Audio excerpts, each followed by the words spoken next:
Everybody, Sharon here from VidGamiac.com. Here we are today back in HyperBrawl tournament going for the Stadium Tour achievement. This is to win a match on 8 different arenas. This achievement is going to be semi-glitched at the moment. You can only make progress on this achievement by playing Blitz mode, which is going to be an online-only mode. So unfortunately, that's going to mean the achievement is also going to be online-only.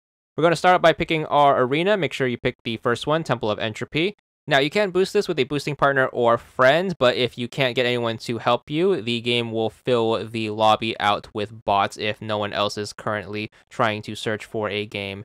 Make sure you get into the game. The hard part is going to be to win, especially if you don't have any boosting partners or friends to help out, as you are going to have to beat the AI. It shouldn't be too difficult, especially if you are semi-decent at this game, but just make sure you try to build up enough of a lead and then try to steamroll the opponent. So just try your best. You also have an AI partner who can help you out, so you aren't totally out by yourself. But again, boosting this is going to be the way more efficient method. So try to build up a super big lead, and that way the AI is going to have a lot of trouble trying to keep up, but you are going to actually have to play pretty decently in order to win. It's going to be best of 3, so first to 2 rounds is going to win. So bare minimum, the shortest matches are going to be 3 minutes, as the rounds are going to be 1.5 minutes. So once you build up that lead, you can pretty much just run the clock out, as the opponent's going to have a lot of trouble trying to catch back up, and then just do that for the second round, and then hopefully you should be able to win the game as quickly as possible in 2 rounds. If it does have to go to additional rounds, just try your best to catch up, and then as long as you take the match, you should be good for the count for the achievement. Another reason I recommend boosting this is because your boosting partner can also select the map, which is going to increase your odds of drawing the map to 100%.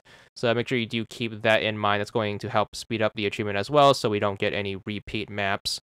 That being said, you still want to have a pen and paper around just to be super duper handy, so you can keep a list, especially if you don't have a boosting partner or friend to help you out with this, as you are going to have to draw the maps in the random, so you only really have a 50% chance of drawing the map that you selected.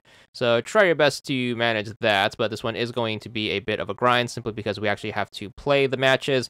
Once you actually do manage the win, though, you can add that map to your list of completed games, and then we're going to move on to the next one by searching in Blitz mode again. Hopefully you can match up, and then we're going to move on to the second map, the Odeon of Talhaka. So choose that, and then hopefully your boosting partner chooses that as well, or if you don't have a boosting partner or friend, you draw it out of the random, and then we're going to do the same thing. Just make sure we take all of the rounds and then make sure we win. Then we can move on to the next one, the Court of Asdrich. So make sure you take this one as well. That's going to be 3 of the 8. There's going to be 10 possible maps. We're just going to go with the first 8 just to keep things super duper simple, but you do have 10 to work with. Next up is going to be Chrome City Stadium. It's going to be this map. Every map is going to have their own little gimmick, but obviously since we're just playing to score goals, we aren't going to worry about all of that stuff. So make sure you take care of that, and that's going to be 4 out of the way, halfway done. On to Libre Town, which is going to be this very desert-looking area. Make sure you try to score the win here, and then that's going to be number 5. Moving on to number 6, we have Koto Dojo right over here. This one's going to be a little annoying because it is going to have some barriers in the middle that come and go, so that's going to be a little bit of a nuisance, but just try your best to slog through this the best you can, and then once you take the win here, we're going to be down to the last 2.